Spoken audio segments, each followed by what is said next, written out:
ბავს ჩვენ კი ვიწყებთ საუბარს ვიქტორ ყიფიანთან. ბატო ვიქტორ, მოგესალმებით. მადლობა რომ ხართ ჩვენი სტუმარი. 31 აგვისტო, ანუ აგვისტოს ბოლო, როგორც დედლაინი ევროკომისიის მხრიდან მიცემული, რომლის შემდეგ უვიზო მიმოსვლის საკითხი უნდა გაირკვეს. რა კომუნიკაცია აქვს თბილის ბრიუსელთან არ ვიცით. ასევე, ვთქვათ, შეერთებულ შტატებთან რაღაც გადატვირთვის პროცესში ვართ, ამბობენ და ამ მხრივ რა ხდება არ ვიცით.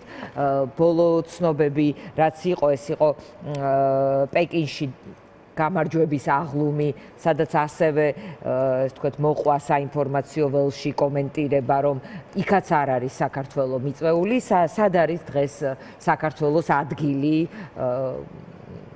რომელ გეოპოლიტიკურ სივრცეში.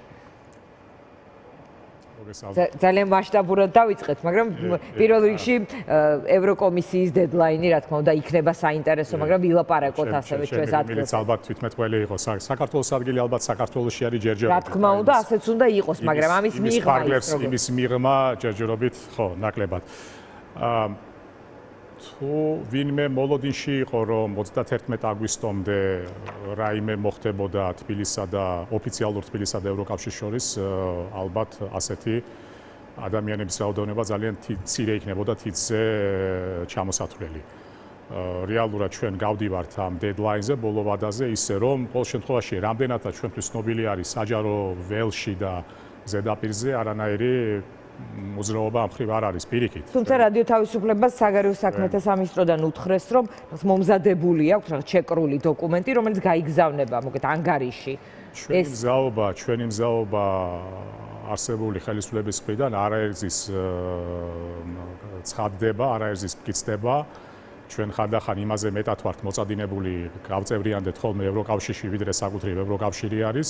ეს არ არის პირველი რიგის განცხადება, პირველი ჯერის განცხადება, პირველი შემთხვევა, როდესაც ჩვენ მიუხედავად იმისა, თუ როგორ ვითარდება ქვეყნის შიგნით პროცესები და მიუხედავად იმისა, თუ როგორ ვითარდება ქვეყნის გარეთ პროცესები, მაინც ჯიუტად ვაცხადებთ, რომ ჩვენი მზაობა იოტისოდენად არ შეცვლილა, ჩვენ ვაგრძელებთ არათუ მზაობა და ნებელობითი მომენტი, არამედ ჩვენ ვაგრძელებთ პროევროპულ კურსს და ამიტომ ჩვენში, როგორც ხშირად ამბობენ, გაკვირვებას იწვევს ევროპელი კოლეგების ციტირებთ ახლა? ხო, ხელისუფლების ეს ნარატივი, რომ კი ჩვენ ხალხი მიგვიღეთ რაღაცა. ასე რომ ეს არის ამაში დიანა არაფერი ჩვენ ახალს ვერ ამოვიკითხავთ.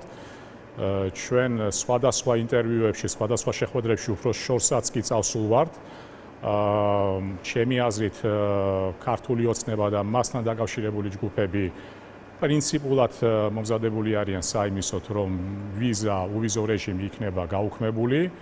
უფრო მეტიც ჩვენ ზიანის პრევენციას ემსახურება ახლა მათი განცხადებები, მათ შორის უფრო შორსაც წავედით. ჩვენ უფრო შორსაც წავედით, როდესაც თქვით, რომ მიუხედავად კონკრეტული საკითხების ცალკეული ხასიათისა, კი, რა თქმა უნდა, ვიზის საკითხი მნიშვნელოვანი არის, ცალკეული კანონების, მაგრამ პრინციპული გადაწყვეტილება, რომ გესთან დაკავშირებით არის მიღებული და ეს პრინციპული გადაწყვეტილება ხორციელდება ჯერიდან ჯერამდე, кейსიდან кейსამდე, შემთხვევიდან შემთხვევამდე, ამ მხრივ ჩვენ ალბათ უკვე აღარაფერი არ უნდა გვიკვირდეს. ამდენად ჩვენ წლის ბოლოს რატომღაც დავიჩემ ეს მორიგი საკრალური დედლაინი, მე პირადად მოლოდინში ვარ, რომ ეს ევროპისგან საპირისპირო მიმართულებით ცვლა, ეხლა მომკითხავთ ეს საპირისპირო მიმართულება აქაც გარკვეული ბუნდოვნობა, ალბათ აქაც გარკვეული ბუნდოვნობა არის, ეს ალბათ იქნება უფრო ეს ვთქვათ მზარდი, უფრო თვალსაჩინო. ამდენად სურვილია, ოცნების სურვილია, რომ შეიძლება სურვილი მთლად არა, მაგრამ ხელს არ ანძრევენ, ან უფრო მეტი პირიქით რაღაცნაირად დემონსტრაციული ქმედებებით, მათ შორის ანგარიშების დაყადაღება არასამთავრობო ორგანიზაცია, ანუ არაფერს აკეთებენ ამ ძალიან სერიოზული მონაპოვრის გადასარჩენად, ანუ იმიტომ რომ ეს საზოგადოებისთვის აქტუალური თემა, იმიტომ რომ მათ ეხებათ, ანუ არის რაღაც თემები, რომელიც შეიძლება წარმოაჩინო როგორც ძალიან აქტუალური, მაგრამ მოქალაქემ შეიძლება ვერ იგრძნოს ასე მოქმედებაში ყოველდღიურად, რომ ეს მას ეხება და უვიზო მიმოსვლის გაჩერება ნამდვილად შეეხება. დიახ. ესე იგი მიუხედავად კომპლექსურობისა საკითხისა, აი კომპაქტურად ვეცდები ჩავედიო, ჯერ ხელისუფლება მოექცა სახელისუფლო ხიბში. ეხლა ჩემი აზრით ის უკვე მძევლად იქცა იმ მანკიერი სისტემისა, რომლის მძევალიც ჯერ შემქმნელი და მერე მძევალი თავად გახდა.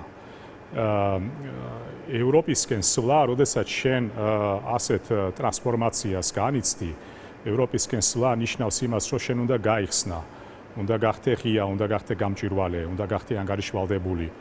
თუ შენი აზრი, შენი პოლიტიკა ამაზე არის კონცენტრირებული, რომ ამ პრინციპების გამოისობით შენთან ერთად ქვეყანა დაიძრას წინ, მაშინ ეს ერთი მოცემულობა არის და რა თქმა უნდა შენს პოლიტიკურ ნებას ამ მოძრაობას ახმარ, მაგრამ როდესაც შენ სისტემის მძევალი ხდები და მძევლობა გამოიხატება იმაში, რომ ერთადერთი შენ რაც გამოძრაებს, ეს არის ინსტინქტი თვითგადარჩენის და თვითგადარჩენის ინსტინქტი ამ შემთხვევაში უკავშირდება საძალაუფლებო ბერკეტებზე ჩაბღაუჭებას და ეს არ არის მხოლოდ ფორმალური ინსტიტუტების სახით. ეხლა ჩვენ ხშირად გვითქმავს, რომ ეს არის მთელი რიგი მოვლენების და პროცესების, რომლებიც სახელმწიფო ინსტიტუტების მიღმა არის და დღეს ჩვენ გარკვეულწილად ეს ვთქვათ ერთგვარი სინდიკატი მიიღეთ გავლენათა, ხო? აი ამ შემთხვევაში ალბათ იქნება ეგრეთ წოდებული, ქეჩთე გამოუვალი ვითარება, როდესაც თვითდინები, ტენდენციით, რაღაც სხვა გარემოებებით კიდევ მე ჩვენ ამაზეც ვისაუბრია, რომ ეს გარემოებები რამდენად არის ქვეყნის გარედან წარმომავლობის, ამაზე კიდევ რა თქმა უნდა მსჯელობა შეიძლება. ამდენად დასკვნითი წინადადების სახით ჩვენ ისი მოწმენიც ვართ ახლა, რომ ოფიციალური იდეოლოგია დაკავებული არის საკუთარი კლასტერული ამომრჩევლის შემზადებით, მისი გამხნევებით იმ შედეგისადმი, რომელიც პრაქტიკულად ამ ხელისუფლების პირობებში არის გარდუვალი. ჩემთვის სიმართლე რომ გითხრათ, ნაწილს, შესაძლოა დიდ ნაწილს. ის კლასტერული ამომრჩეველი სარგებლობს ამ პრივილეგიით, სარგებლობს უვიზო მიმოსვლის სიკეთით და როცა თქვენ ამბობთ, ახსენებთ თვითგადარჩენის ინსტინქტს, თუ ეს ინსტინქტი მოქმედებს პერსონალურად ივანიშვილის ფატალისტი ხომ არ არის, მას ხომ შეუძლია მისი, ასე ვთქვათ, დაქირავებული თუ მისი კონკრეტულ პოზიციებზე გალაგებული ფიგურების მეშვეობით რაღაც ფორმით რაღაც ისეთი ტიპის ნაბიჯები გადადგას, რომ როგორც მინიმუმ ეს გადაწყვეტილება შეამსუბუქოს, გადაავადოს და ასე შემდეგ. ანუ ვერ გრძნობს, რომ აქედან მას რამე საფრთხე ექნება, ანუ გადაზღვეული აქვს ეს თავისი კლასტერის და კლასტერს მიღმა საზოგადოება. ანუ ეს არ იქნება არანაირი მღელვარების ნაწილობრივის მაინც გამომწვევი. მე ვერ ვისაუბრებ ვინმეს პირად განწყობაზე, არ ვიცი. თვითგადარჩენის ინსტინქტი რა ხარ, მაგრამ ჩვენ საუბრობთ ხელისუფლების არსზე, რომელიც ძალიან ფოკუსირებული, ძალიან კონცენტრირებული ხდება ძალაუფლებაზე. ხელისუფლება კონცენტრირებული ძალაუფლებაზე. ახლა ამ ასე დროს ახლა ეს არ მინდა რაღაც თეორიულ ვორქშოპად ვაქციო ჩვენი ინტერვიუ, მაგრამ კაცობრიობის ისტორიაში არაფერი არ შეცვლილა და არაერთი ნაშრომი მიძღვნია ამ სისტემას და მაკიაველი დაწყებული და თანამედროვე კვლევარები დამთავრებული. ახლა თქვენ ბრძანეთ ის ბუნებრივი мотиваცია, რომელიც კლასტერულ ამომრჩევლს უნდა ამოძრავებდეს. მე შევახსენებ ორიოდე სიტყვით, რომ ჩვენ ერთ-ერთ გადაცემაში ვეცადეთ აგვეხსნა სისტემის შიგნით. ეგრეთ წოდებული ურთიერთდამოკიდებულება და ურთიერთდაკავშირებულობა. და ვახსენეთ, რომ ეს გადის მატერიალური სარგებლიდან, მატერიალური სარგებლით დაწყებული, კომპრომატითა და რეპრესიით დამთავრებული. ჩვენ ასევე ვთქვით, რომ რა ხდება სისტემის გარეთ. ეხლა ცოტა ოდნავ ორიოდე სიტყვით ჩვენ რომ მე ჩემი აზრი რომ გითხრათ, ალბათ უმცირესობაში არ ვიქნები. ამ სისტემის მთელი მუღამი და მისი კონსტრუქტორთა ნიჭი გამოიხატება იმაში, რომ სისტემის გარეთ ეხლა ერთხელ გადაცემაში ქვეშევრდომები უწოდე და ეხლა არ მინდა საწყენად გამომივიდეს, მაგრამ შეიქმნა ასევე ურთიერთდაკავშირებულობისა და ურთიერთდამოკიდებულების სისტემა. ეს ურთიერთდამოკიდებულება გამოიხატება სხვადასხვა სოციალური პრივილეგიებით, გაგრძელებული საჯარო სამსახურის რაოდენობრივი ზრდით. და ჩვენ პრაქტიკულად მივიღეთ ისეთი მართლობითი სისტემა, რომელიც გადის არა მერიტოკრატიაზე, არა ინკლუზიურობაზე, არა ეროვნულ დღესასწაულზე, არამედ ესეთი, ესე თქვა, ძალიან ციცაბო წონასწორობის შექმნაზე. ეხლა მე ერთ-ერთი ჩემი კოლეგა ამას იმწერდა, რომ ერთ-ერთ რეგიონში 11000 მოსახლისგან 8000 მოსახლე დამოკიდებული არის ამა თუ იმ სახის სოციალური შემწეობის პროგრამაზე. ანუ ნახეთ, ამ შემთხვევაში რამდენად ჩვენთვის არ უნდა იყოს გასაგები გარანტირებული კლასტერი, ანუ ეს ამის დანგრევა წარმოუდგენელი იქნება? არ ვიცი. სოციალური ეს მე როგორ არის ეს იძლევა ავტომატურ გარანტიას, რომ ეს ხალხი მუდმივად ოცნების ამორჩეველი იქნება? არაჩვეულებრივი შეკითხვა არის. რაღაც მომენტში არ გაბრაზდება, იმიტომ რომ სოციალური დახმარება სხვა ხელისუფლებისგანაც მიიღებს თუ მართლა ეკუთვნის. ყველა დროში იყო ეს. მე ერთხელ გადაცემაში ისიც თქვი, რომ ქართულმა ოცნებამ ყოველ შემთხვევაში მათმა მესვეურებმა, ლიდერებმა ძალიან უნიკალური რეინკარნირება მოახდინეს საქართველოს საბჭოთა სოციალისტური რესპუბლიკის. ეხლა არ მინდა არც ამომრჩეველს მივაყენო რაიმე შეურაცხყოფა, ყოველ შემთხვევაში მათ ამომრჩეველს. იმიტომ რომ მე მინდა ყოველთვის რომ ჩვენი საუბარი იყოს მათ შორის ქართული ოცნების ამომრჩევლისათვის გასაგები. და არც ესეთი უპერსპექტივობის განცდა მინდა შევქნა, მაგრამ ერთი რამ კი უნდა ვაღიარო, რომ ასეთი ცვლილებების განმაპირობებელი მხოლოდ შიშველი იდეოლოგიური სლოგანები ვერ იქნება. ქართველი ობივატელისათვის ერთ-ერთი გამსაზღვრელი უნდა იყოს, აი თქვენ ამომრჩეველზე ახსენეთ და თქვა სოციალურად დამოკიდებული და არა მარტო სხვათა შორის სისტემის მიღმა, არამედ სისტემის შიგნით. და ახლა მივდექი გაცილებით რომ დელიკატურ საკითხს როგორი საოპერაციო კოდექსი აქვს ჩვენს ოპოზიციას. სიტყვათა წყობას, მოწოდებებს, მიდგომას და რიტორიკას ამ შემთხვევაში აქვს ძალიან დიდი დატვირთვა და მნიშვნელობა. ერთ-ერთი ჩვენ ახლა კიდევ ერთხელ სიტყვა რო არ გაგვექცეს, არის ის, რომ ნებისმიერ სისტემას ადამიანების, რომლებიც მიჯაჭვული არის, ასე და დამოკიდებული უჩნდება ცვლილებების შიში. ალბათ მთავარი სამუშაო თუ სადმე არის, რამაც შეიძლება ცვლილებები განაპირობოს, ეს არის შიშის კომპლექსის მოხსნა. ცვლილებების შიში, ალტერნატივის შიშიც, ან ალტერნატივის ვერ დანახვა, ან უდოვნად დანახვა. ერთი არის შიშის გაბათილება და სხვათა შორის ამ შიშის გაბათილებაზე, როდესაც ჩვენ საუბრობთ ცვლილებებზე, ცალკეული სიტყვათა წყობა ძალიან ფაქიზად შესარჩევი არის. მაგალითად, ახლა ჩვენ ხშირად მოვისმენთ სისტემის დემონტაჟი. სისტემის დემონტაჟი ძალიან ისეთი კვახენათქვამი არის რა. ეხლა მე აქ ვერავის ჭკუის სწავლებით ვერ დავკავდები, მაგრამ ეს კვახენათქვამი ზოგადად შეიძლება ზოგიერთი პოლიტიკოსის ლექსიკაში ყველაზე რბილი სიტყვა იყოს. შესაძლებელი არის, მაგრამ მე რახან მე ვარ თქვენი რესპონდენტი, მე ჩემ აზრს გეუბნებით და ეს აზრი იყოს ძალიან საგამონაკლისო რა.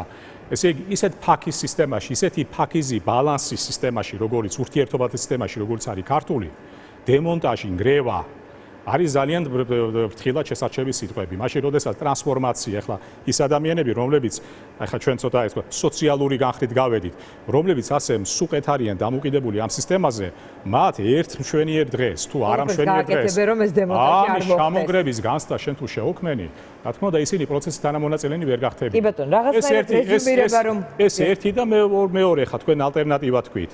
ჩვენ მიუხედავად იმისა, რომ გვესმის ძალიან ხშირი გამოსვლები ოპოზიციის მხრიდან, ეს გამოსვლები მაინც მიმართული არის ძალიან ვიწრო დღის წესრიგზე.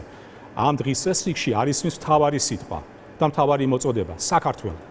ქვეყანა, მისი განვითარება, მისი მოდერნიზება და მისი წინსვლის დღის წესრიგი. აი ეს ალტერნატივა, რომელიც თქვენ თქვით, არა? ალტერნატივა ჩვენ თითქოს და გვყავს სუბიექტების მოლოდინება სიმრავლეში. არ დავკვირვები. ხო, სუბიექტების სიმრავლეში მაგრამ რეალური ალტერნატივა ჩვენ არ გვაქვს დღის წესრიგში, ხვანიერი დღისაკენ მიმართულ განცხადებებში. აი ეს არის რეალური ალტერნატივა. ამდენად აი ეს შიშის გაბათილება ალტერნატივასთან ერთად, ახლებურ მიდგომასთან ერთად, ცვლილებები ძალიან რთული მოსახდენი არის. შიში, ნახეთ, მიბმული ამომრჩეველი, მიბმული კლასტერი, ამ ტიპის დემონტაჟის შიში, ალტერნატივის ვერ დანახვა, ეს არის ყველაფერი, რაზეც დგას ოცნება, რომელიც თავს უფლებას მისცემს, რომ არაფერი გააკეთოს უვიზოს შესანარჩუნებლად, იმიტომ რომ იცის, რომ ამასაც გადაიტანს, იმიტომ რომ ეყრდნობა რა ამ მოცემულობებს, ანუ რაღაცნაირად რეზუმეც კერო. ჩვენ რო წავიდეთ საინტერესო რეზუმესკენ დიანა ვიცი რომ თქვენ ხართ სპორტის დიდი მოყვარული. კი, ვარ ნამდვილად. ეხლა ჩვენ ვახსენოთ სპორტის ესეთი უნიკალური იშვიათი ნაირსახეობა, როგორიც არის აიკიდო. აიკიდოში შენი გამარჯვება ფაქტიურად, ესე იგი შენ როცა ორთაბრძოლაში მონაწილეობ, შენ იმენა შენს ენერგიას კი არ იყენებ რამდენიც შენ სასარგებლოდ იყენებ შენი მოწინააღმდეგის ენერგიას.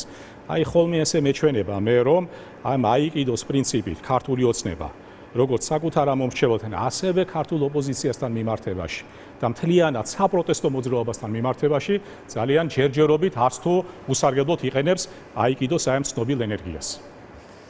კი ბატონო, ამ შემთხვევაში ვთქვით რა შეიძლება იყოს ოპონენტების, ანუ ვთქვით საპირისპირო მხარეს მყოფთა ამ როგორ არ გამოაყენებინონ ეს ენერგია, იმიტომ რომ მე არ ამგონია რომ 4 ოქტომბრამდე მონაკვეთში ჩვენ შეიძლება საქართველოს პოლიტიკურ ველზე ვიხილოთ მნიშვნელოვანი ცვლილებები, მით უმეტეს რომ არ ამგონია ვიხილოთ, მით უმეტეს რომ ნაწილი ოპოზიციური სპექტრის ჩართული არის საარჩევნო პროგრამაში. ეხლა თქვენ რომ მკითხოთ საარჩევნო თქვათ მოლოდინებზე ეს ის შემთხვევა არის, როდესაც კარგის თქმას დუმილი ჯობიაო და მეც დუმილს ვამჯობინებ, მაგრამ 4 ოქტომბერი ალბათ უნდა იყოს მთლიანად ქართული პოლიტიკური მანქანის არსებითი განახლების საწყისი და ეს ქართული ოცნების იმდენად საზრუნავი გადატვირთვა, გაჩერება, მიხედვა უკან, წინ გახედვა რაღაც ბატონო და მაშინ თუ რას ცალკეული სიტყვებით შეგვიძლია ჩვენ მოვნიშნოთ ის ვითარება სტატუს კვო რომელიც დღეს არსებობს, გავიხსენოთ ესეთი კიდევ ერთი ჩემი თაობისათვის ცნობილი ტერმინი, რომელსაც ქვია უმოძრაობა. პოლიტიკური უმოძრაობა, პოლიტიკური აზრის უმოძრაობა, ეს არის ის სენი, რომელსაც დღეს განიცდის არა მარტო ოცნება, არამედ მისი ოპონენტები. კი ბატონო, მადლობა.